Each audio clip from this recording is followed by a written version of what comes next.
Gentleman Jack, BBC1, review period drama with a difference in a tangy Yorkshire flavour.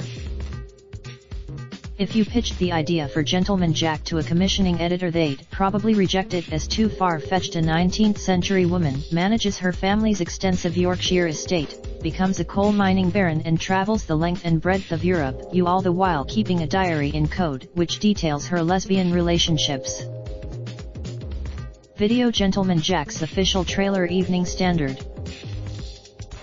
But Anne Lister's story is absolutely true, and it's been brought handsomely to life by writer/director Sally Wainwright.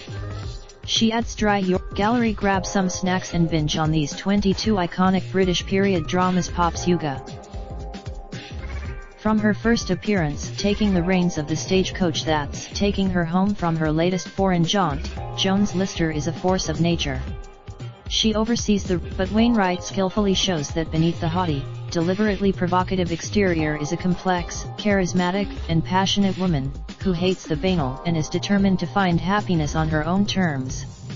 A subtly played, Anna's progression, in every sense, should make for an interesting journey over the next 7 episodes.